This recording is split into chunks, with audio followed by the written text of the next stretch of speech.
Hi Leo, welcome back for your Twin Flame Toolkit. Those of you who are new, a very warm welcome. Those of you who are coming over from my other channel, YILDIZ Readings, welcome over guys. The link if you're wanting to have a look at the other channel is in the box. And if you are wanting to know what I do over there, it's astrology, it's zodiac signs, soulmate, general readings. So, very separate to the twin flame path in your everyday life. What's coming up for you in your finances, the unseen and situations like that. And again, I do live sessions on that channel as well as this one. Now, if you're wanting to look at your romance side of things connected to your twin flame path, yes, separate videos have been done for that. As well as if you're wanting bookings, you can go to the link directly below. Now, this aspect may become a regular thing in a sense that any tools I feel you need, I'll add to the channel, as well as anything energetically I feel each month you need, I will provide to you energetically of what I'm seeing. Now, for your path, Leo, a very warm welcome. This is an aspect of the astrology and my psychic interpretations of what's coming through. Not necessarily the transit and how everything's going, but directly connected to the transit and where the houses are placed for you personally. Now, do be mindful, in January, we do have a moon, the 1st of January in Capricorn. Now, this is a manifestation moon, as well as it's going to be a partial eclipse, solar eclipse on the 6th. Now, the house placement that is coming up for you is in the 5th house and the 12th house. Now, again, this can be your intuition's on fire. You're extremely psychic. The lower realms, it can be karma, mental imprisonment. Again, whatever you're going to be working on will either be the lower frequency, the higher frequency. You'll have to directly correlate it with what's going on with you personally. In the 5th house, children, personal creativity, romance. You're really looking at that, and there can be a shake-up in those areas, a transformation, and the work being done on it.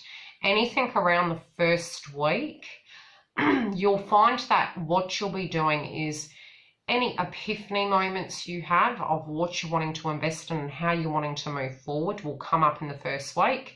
That will be an energy that will be moved towards over the next 6 months. So in your employment, it can be, right, I've had this creative idea, and you're moving towards that, and it's the work that you put in over 6 months. When it comes to you opening up or purging, you get the deal, okay? But it feels more fine-tuning and the movement forward. So it's not necessarily a negative thing. Communication can come in at left field on both moons, I'm being shown, as well as when it does come to any information connected to karma, it can take you as a surprise and you're going, oh my gosh, I didn't think I'd hear from my twin, and here we go, we have it. Now, the moon, January the 21st in Leo, is a blood moon. So it's deemed as a super moon as well as it's a total lunar eclipse.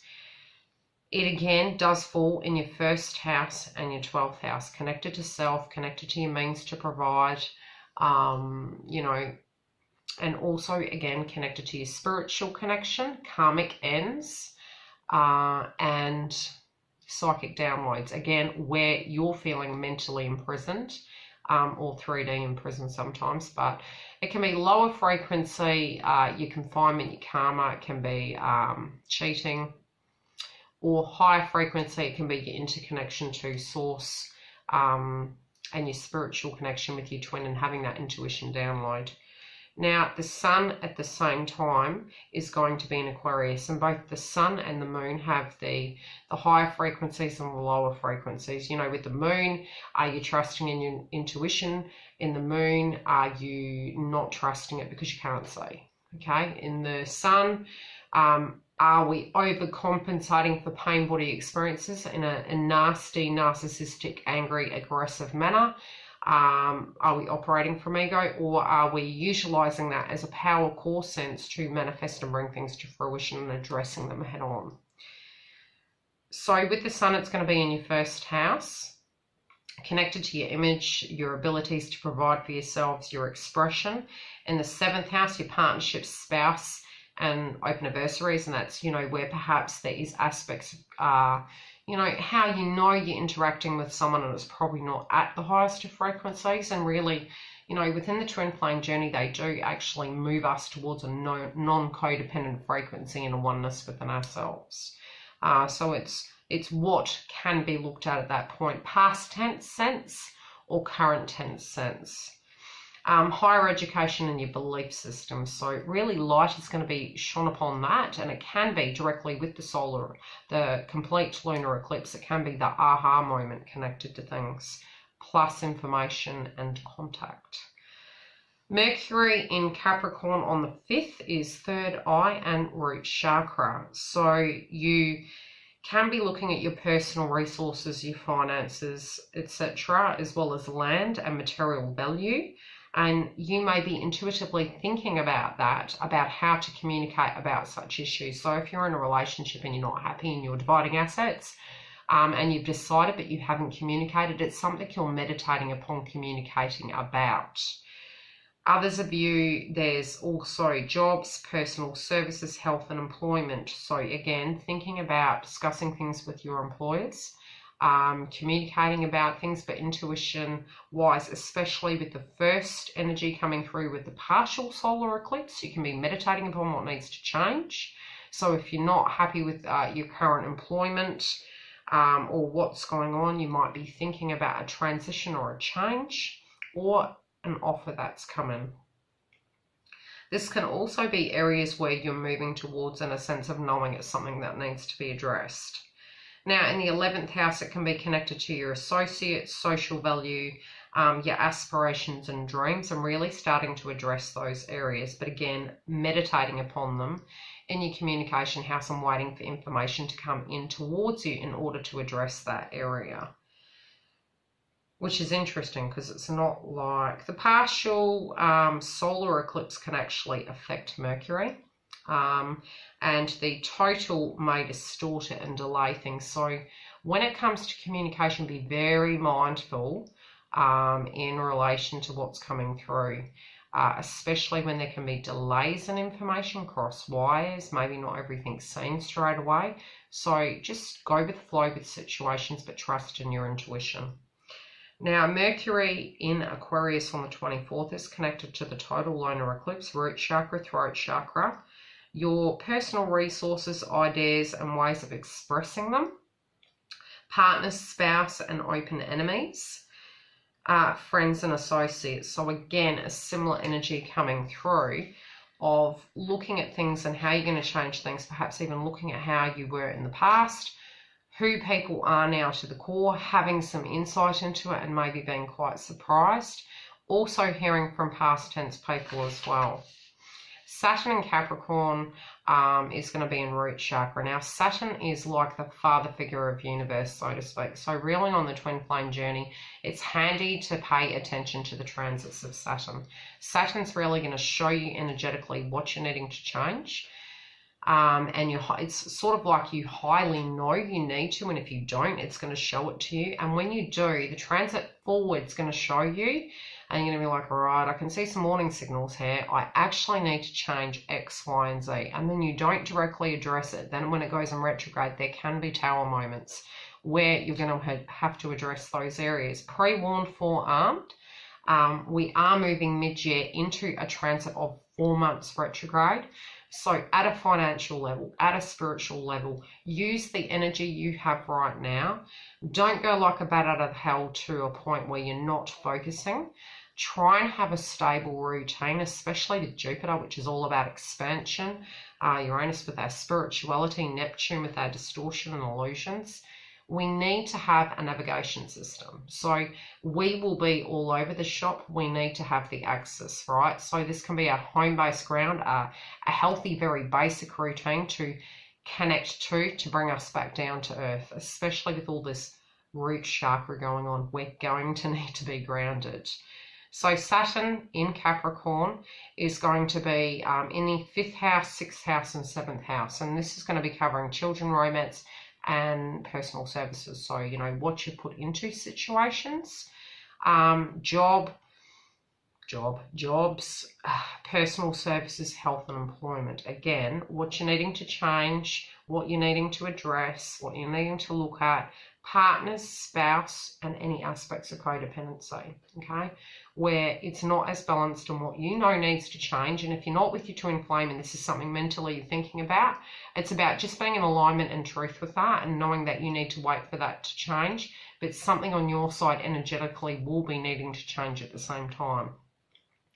Jupiter in Sagittarius, sacral chakra, all about you expanding. Now, my advice has been to many people, if you're not tapping into creativity and changing things, either spiritually or externally, wear loose clothing, because Jupiter is the planet of expansion, physically or metaphorically or spiritually. So if you're not wishing that to happen, be cautious, right? It's in the aspects, it's where, it's in the 5th and the 8th house, okay? Children, personal, creativity and romance. So there's going to be growth in that area.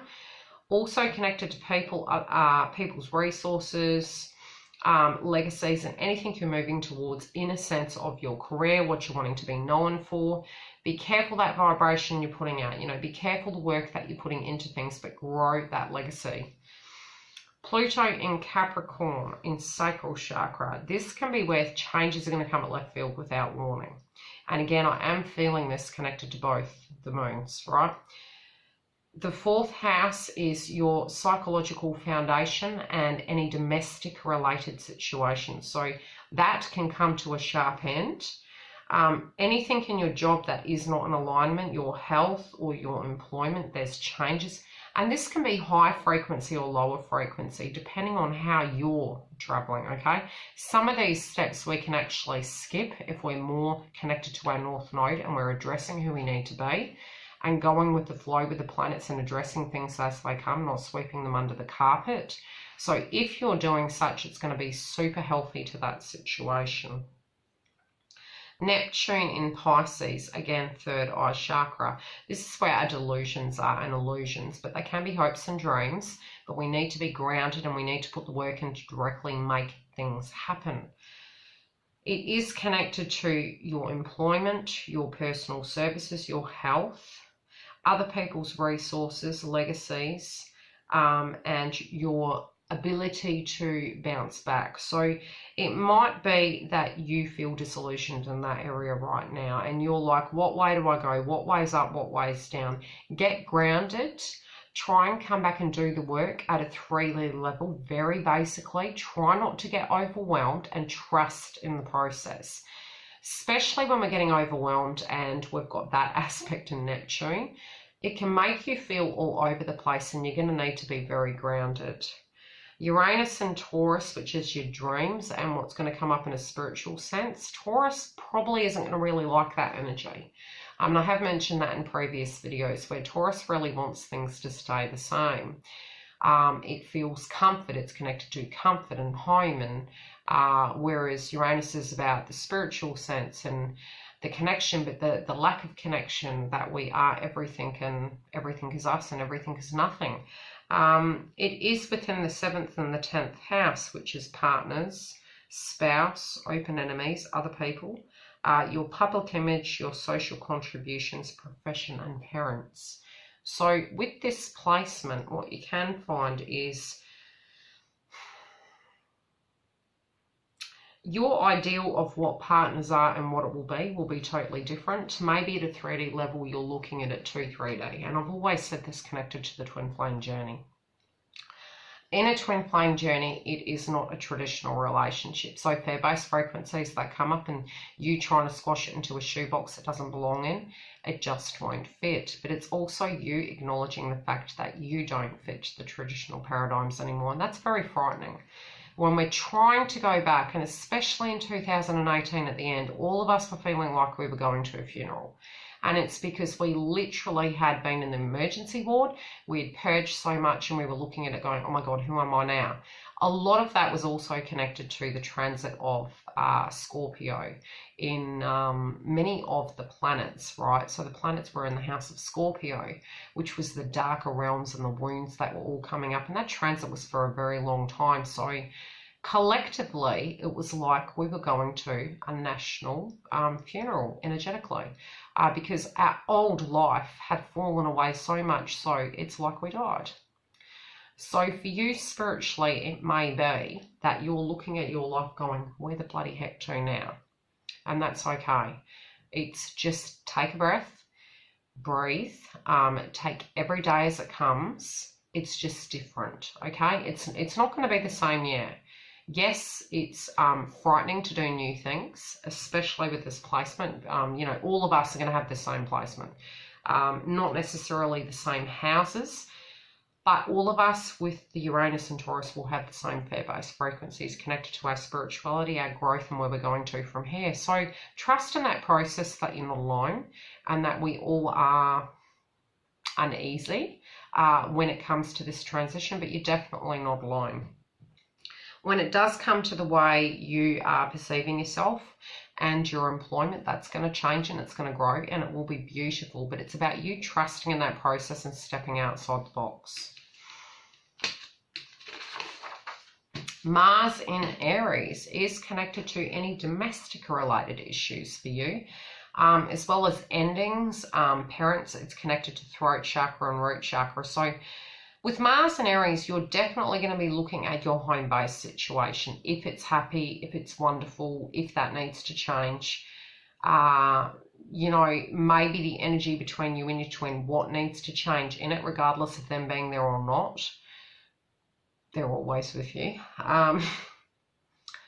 The belief systems that you're having, stand for what you believe in, okay? Also, keep a yes as a yes and a no as a no, and start working towards that frequency. It is very uncomfortable, especially for twins, to use those words. When we're in egoic state, yes, we can use it very freely. But when we do care about our twin, it tends to become very difficult on both sides. So learning to actually utilize that word and seeing that the mirror is coming through other people, regardless of with your connection with your twin flame, is going to help you navigate through your twin flame journey to a very grounded place. Venus in Sagittarius on the 7th is very close to the partial solar eclipse. Now, this is in your communication sector and it's heart chakra and sacral chakra. So anything that you're passionate about and willing to invest in energetically, this can be in your employment, it can be in your love life, it can be in your hopes and dreams. The houses it comes under is the 3rd, the 4th, the 5th, and the 10th. Communication, any domestic issues or endings that need to come up, children, romance, your public image, jobs, and parents. So those areas will be where you're placing your energy in January. Now the wounds, again, Chiron is great to look at for a sense of wounds and where they're coming from, and it's kind of helpful to actually know what's going to come up. Not all of you will have the same thing, and that's because if you purge certain things and you moved away from that and you understand the floods of the emotions, sometimes it's yours, sometimes it's twins energy, and learning how to decipher between the two is key. Handy now that you have these where you can cross-reference between what's coming up, maybe dates connected to solar eclipses. You directly will be more so energetically tuned in around the moon cycles and the sun. So pay attention to those times. Downloads, releases, moving into it. Moving out will be yuck, but there's certain stages of the moon. It's almost like a rotisserie, and then, you know, it's this cycle we go through, but you're tuned in at the highest point, your frequency is higher, you're tuned in, and then it calms down. So pay attention to that. Now, the wounds that may come up are in your 5th house of children, your personal creativity and romance. So the way you express yourself, the way you are just you, can be in your employment. Now the 6th house connected to employment, health, and what you're able to do, your abilities. The 7th house, partner, spouse, and open adversaries. 9th house, higher education, philosophies, religious factors. That always comes up in the twin flame journey. and long distance travel. So again, it can be past tense meditation or how you feel about the connection right now. So in those domains, tuning into it, if they do come up, it is because of Chiron's placement in your chart. I will see you during the month live. Otherwise, if you are wanting to make a booking, the link is directly below. Otherwise, follow us on the other channel for your general reads. And all the psychic downloads I will come to you live. Plus, go ahead and have a look at your twin flame video. Don't get too triggered by it, because energetically you can skip steps. You can be ahead of it. But again, you know, come through for the live downloads. Very different to the twin flame videos. And I'll see you during the month.